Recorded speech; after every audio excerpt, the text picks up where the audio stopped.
ശബരിമല കർമ്മസമിതി സംഘടിപ്പിക്കുന്ന അയ്യപ്പ ജ്യോതി ഇന്ന് വൈകിട്ട് സർക്കാരിന്റെ വനിതാ മതിലിന് ബദലായി കാസർഗോഡ് മുതൽ കളിയിക്കാവിള വരെ നടത്തുന്ന പരിപാടിയിൽ പരമാവധി ജനപങ്കാളിത്തം ഉറപ്പാക്കാനാണ് സംഘാടകരുടെ നീക്കം. അയ്യപ്പ ജ്യോതി പരിപാടി ജനാധിപത്യപരമായ പ്രതിഷേധം മാത്രമായാണ് കാണുന്നതെന്ന് സിപിഐ സംസ്ഥാന സെക്രട്ടറി കാനം രാജേന്ദ്രൻ പ്രതികരിച്ചു.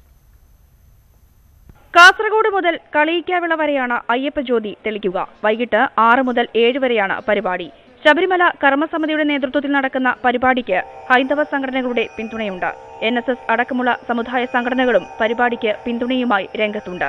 വനിതാ മതിലിന് ബദൽ എന്ന രീതിയിൽ സംഘടിപ്പിച്ചിരിക്കുന്ന പരിപാടിയായതിനാൽ പരമാവധി സ്ത്രീകളെ അയ്യപ്പ ജ്യോതിക്ക് അണിനിരത്താനാണ് നീക്കം. ആചാരാനുഷ്ഠാനങ്ങൾ സംരക്ഷിക്കാൻ ആഗ്രഹിക്കുന്ന എല്ലാവരും അയ്യപ്പ ജ്യോതിയിൽ പങ്കാളികളാകുമെന്നാണ് BJPയുടെ അവകാശവാദം. അതേസമയം അയ്യപ്പ ജ്യോതി പരിപാടി ജനാധിപത്യപരമായ പ്രതിഷേധം മാത്രമായാണ് കാണുന്നത് എന്ന് CPI സംസ്ഥാന സെക്രട്ടറി കാനം രാജേന്ദ്രൻ പ്രതികരിച്ചു. ജനാധിപത്യപരമായ പ്രതിഷേധമായിരിക്കാം, അതിന് ഞങ്ങൾ എന്തിനാ എതിർക്കുന്നത്? ഞങ്ങൾ എതിർക്കേണ്ട കാര്യമൊന്നുമില്ല. സർക്കാർ പിന്തുണയോടെയുള്ള വനിതാ മതിൽ ജനുവരി 1-നാണ് സംഘടിപ്പിക്കുന്നത്. ന്യൂസ് 18 തിരുവനന്തപുരം.